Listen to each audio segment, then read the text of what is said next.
টানা বৃষ্টি আর উজানের ঢলে কুড়িগ্রামের নদ নদীতে পানি বাড়ার সাথে সাথে তীব্র হয়ে উঠেছে নদী ভাঙন। এরই মধ্যে ভুরুঙ্গামারী উপজেলার উত্তরে ভারত সীমান্তবর্তী কালজানি নদীগর্ভে বিলীন হয়েছে ফসলি জমি, বসতভিটা সহ বিভিন্ন স্থাপনা। এতে ভাঙন আতঙ্কে দিন কাটছে নদীপাড়ের মানুষের। জিও ব্যাগ ফেলে পরিস্থিতি নিয়ন্ত্রণে চেষ্টার কথা জানায় পানি উন্নয়ন বোর্ড।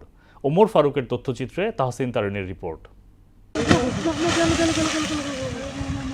কুড়িগ্রামের ভুরুঙ্গামারী উপজেলায় উজান থেকে নেমে আসা পাহাড়ি ঢল ও কয়েকদিনের টানা বৃষ্টিতে কালঝানি নদীর পানি বৃদ্ধি পাওয়ায় ভাঙনের তীব্রতা বেড়েছে। একের পর এক নদীর পাড় ভেঙে নদীগর্ভে বিলীন হচ্ছে বসতভিটা, ফসলি জমি ও রাস্তাঘাট। কয়েক মাসে নদীগর্ভে বিলীন হয়েছে অর্ধশতাধিক বাড়িঘর। এই অবস্থায় ঠাঁই হারাবার শঙ্কায় নির্ঘুম রাত কাটে নদী পাড়ের মানুষের। ভাঙন ঠেকাতে জিওব্যাগ ফেললেও মিলছে না প্রতিকার। এখান থেকে বস্তা চলে যায়, আবার নদী ভাঙে, ঘর বাড়ি ভেঙে না যাওয়ার মতো বুদ্ধি নাই।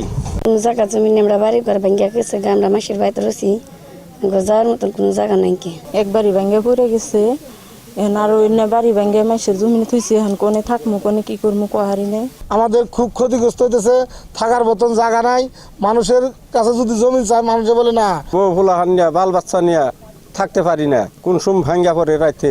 ভাঙন কবলিত এলাকা পরিদর্শন করে প্রতিরোধে দ্রুত ব্যবস্থা নেওয়ার আশ্বাস দিয়েছে পানি উন্নয়ন বোর্ড। 3 কিলোমিটার ভাঙন রোধের জন্য আমরা সেন্ট সিমেন্ট জিওব্যাগ দিয়ে একটি প্রকল্পের প্রক্রিয়াধীন আছে। এই প্রকল্পটি অনুমোদন হলে, এটি 50 কোটির মধ্যে আমরা তৈরি করছি।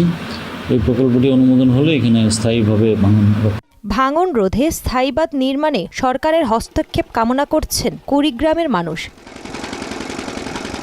তাহসিন তারিন, মোহনা সংবাদ।